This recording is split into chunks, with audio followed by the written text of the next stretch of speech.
টাঙ্গাইলের নদীখাল দূষণ নিয়ে খবর জানাতে যুক্ত হচ্ছেন আমাদের সহকর্মী মাসুদ রানা। মাসুদ, জানাবেন টাঙ্গাইলে ঠিক কতগুলো নদী খাল রয়েছে, এগুলোর বর্তমান অবস্থা কি, আর এগুলো দখল দূষণ নিয়ে কর্তৃপক্ষ কোনো ব্যবস্থা নিয়েছেন কিনা এর আগে?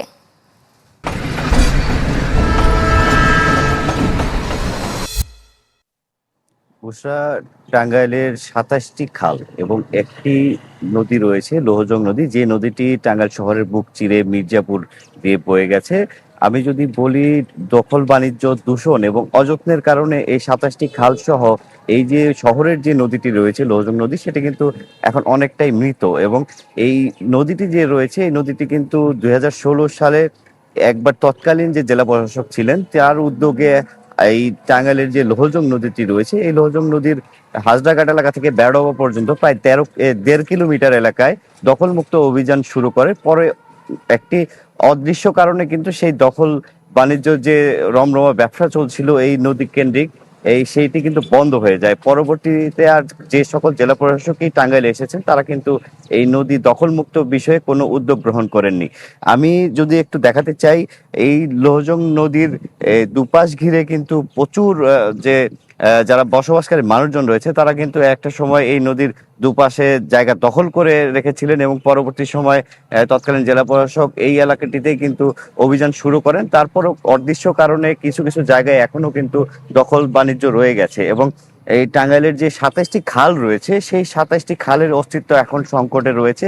বিশেষ করে যে ২৭টি পানির যে নাব্যতা, সেই নাব্যতা কিন্তু অনেকটা হারানোর পথে। আমি একটু এই মুহূর্তে কথা বলতে চাই। নগদ নিয়ে এলো হার না মানা হার অফার। সর্বনিম্ন ১০,০০০ টাকা রেমিটেন্স নগদে পাঠালে থাকছে স্বর্ণের হার জেতার সুযোগ। স্থানীয় যারা আছেন তাদের সাথে বিষয়টা, এই টাঙ্গাইলের যে খালগুলো রয়েছে, নদীটা রয়েছে, আপনারা কি অবস্থায় দেখেন, এখন বর্তমানে কি অবস্থা? টাঙ্গাইলে খাল নদীর অস্তিত্ব আদৌ আছে কিনা সে বিষয়ে আমাদের যথেষ্ট সন্দিহান। এই যে আমরা যেই নদীটির উপরে দাঁড়িয়ে আছি, এটাকে এখন একটা নালা বলা যেতে পারে, এটাকে খাল না নদী এটা বোঝা যাবে না। অথচ আমাদের শৈশব, আমাদের বাল্যকাল এবং আমাদের প্রারম্ভ যৌবনের একটা বিরাট স্মৃতিময় জায়গা এই জায়গাটি। এখানে থেকে আমরা নৌকায় উঠেছি, এই নদী দিয়ে স্টিমার চলেছে, এই নদী দিয়ে বাণিজ্যিক যোগাযোগ হয়েছে। এই যে শহরের উপর দিয়ে একটি চলমান খাল ছিল, যেটাকে শ্যামাবাবুর খাল হিসেবে পরিচিত, এই খালটি গত কয়েক বছরে দখল হতে হতে এখন একটি ড্রেনে পরিণত হয়েছে।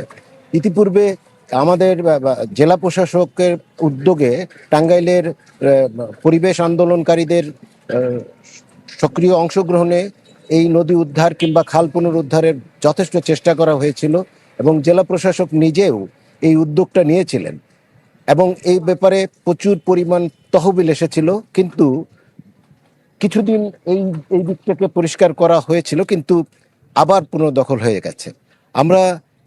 আমরা সেই স্মৃতির শহরটাকে ফেরত পেতে চাই। আমরা কি করা উচিত? এই খালগুলোর থেকে অবৈধ দখলদারদের উচ্ছেদ করে নদীর নাব্যতা ফিরিয়ে আনা দরকার। না হলে এই শহরের পরবর্তীতে যে জলাবদ্ধতা তৈরি হয়, প্রতি বর্ষায় কিংবা বৃষ্টিতে যে জলাবদ্ধতা তৈরি হয়, এখান থেকে উদ্ধার পাওয়ার জন্যে এই নদীগুলোর নাব্যতা ফিরিয়ে আনা দরকার। তা না হলে এই শহর একদিন আস্তে আস্তে ডুবে যাবে। বর্ষাকালে এই শহরের যে অবস্থা তৈরি হয়, সেটা খুবই শোচনীয় অবস্থা।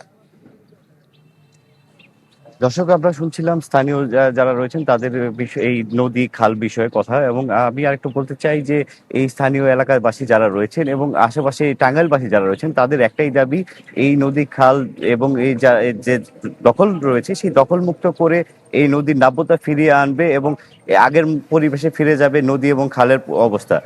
এই ছিল টাঙ্গাইলের সর্বশেষ। বুসরা। মাসুদ, আপনাকে ধন্যবাদ। দর্শক, নদী খাল দখল দূষণ নিয়ে খবর জানাচ্ছিলেন আমাদের সহকর্মী।